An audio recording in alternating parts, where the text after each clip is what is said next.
Kalau tadi Coach Irfan Bati kata Brandon, Syamir, Azam. Okey, itu Irfan Bati. Kalau untuk Syukur, awak di tengah tu sepatutnya siapa yang akan main?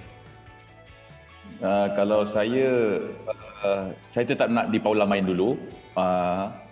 Jadi kalau kata bahagian tengah tu, saya lebih Brandon Gan, Syamir Kuti dengan Syafiq Ahmad.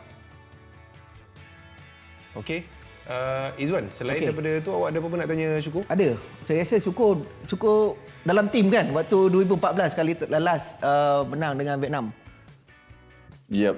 Dan menjaringkan gol, betul? Betul. Okey. So paling tepat lah kan.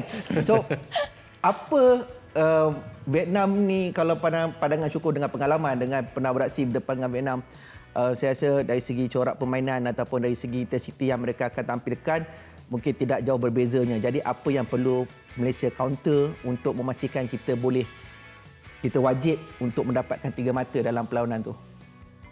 Sebenarnya game lawan Vietnam ni adalah game hidup dan mati pasukan negara.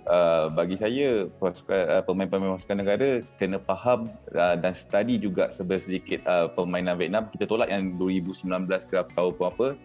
Kita kena tengok yang lately punya, kita kena baca dia orang punya masalah dan apa sekali. Tapi apa yang kita tahu, pasukan Vietnam ni adalah pasukan yang teamwork yang amat baik sekali, dan dia tidak akan bagi space untuk pasukan negara untuk bergerak dengan bebas.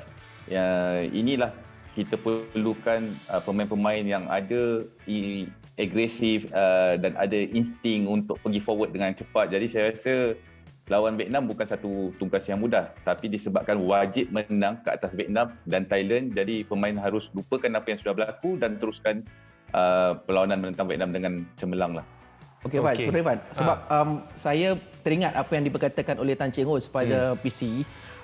Tan antara yang paling dia concern sekali, paling dia risaukan adalah kekebalan benteng pertahanan Vietnam. Kita dah tengok tadi statistik tadi ada 1 gol yang dibolosi oleh Vietnam. Tetapi kemenangan kita yang 2014 kita skor 4 gol di Vietnam.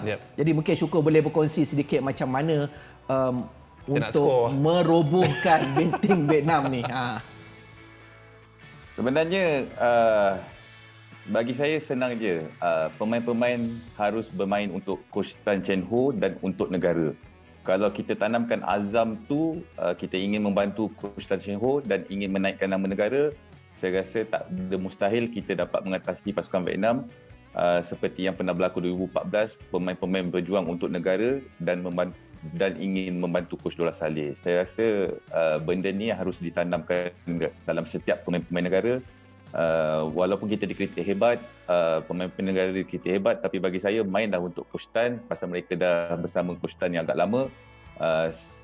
Orang cakap senang sama-sama, susah sama-sama. InsyaAllah kalau mereka dapat tanamkan azam bermain untuk Coach Tan dan negara, saya rasa keputusan positif akan berpihak kepada pasukan negara. Okey, baik. Okey, Wan. Kita Syukur, kita nak berbalik kepada cerita midfield tadi. Last game Brandon tak main. So kita nak tengok statistik antara Azam Aziz dan juga Brandon Gan, yang mana awak cakap tadi kita tak ada destroyer. Okey. Dan kalau kita tahu daripada statistik yang ada ni, Brandon 5 game 1 gol, Azam Aziz 7 game tanpa gol. Itu dari segi surface. Tapi saya nak tanyalah untuk Syukur, dari segi jenis permainan, Azam dengan Brandon, Malaysia rindukan atau tidak pemain macam Brandon? Saya tak berani nak cakap sebab kita dah lama tak beraksi dalam international game. Tapi apa yang kita lihat daripada segi lawan Bahrain dan lawan UAE, kita memang tidak mempunyai number 6 yang betul-betul jitu untuk dapat untuk dapat menghalang permulaan gerakan-gerakan serangan daripada pihak lawan. Jadi Azam ada kelebihan dia dan Brandon kan pun ada kelebihan dia. Cuma saya harapkan dalam game ni, of course lah Brandon kan akan beraksi.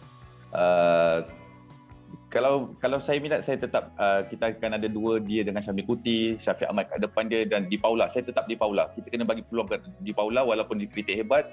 Kalau lah second chance ni dia tidak melakukan tugas dengan baik, maknanya dia akan fail sebagai naturalisasi. Jadi Brandon Gan, Syamir Kuti dan Syafiq Ahmad, saya rasa untuk saya lah itu terpulang kepada pihak kejurulatihan. Jadi kita perlukan pemain-pemain ni lah dalam game lawan Vietnam nanti. Okey, baik. Alice? Syukur. Last Biasanya kita akan tanya prediction. Tapi kali ni kita nak tanya apa harapan Syukur sebagai orang kata yang pernah menyarungi jersey skuad Harimau Malaya untuk perlawanan ni nanti. Harapan saya lupakan kekalahan dengan UAE. Saya rasa pemain-pemain pun dalam 1-2 hari ini akan lupakan kekalahan UAE dan fokus jujur dengan kerja. InsyaAllah Malaysia akan menang lawan Vietnam nanti. Okey, baik. Syukur. Terima kasih banyak, Thank Syukur. you.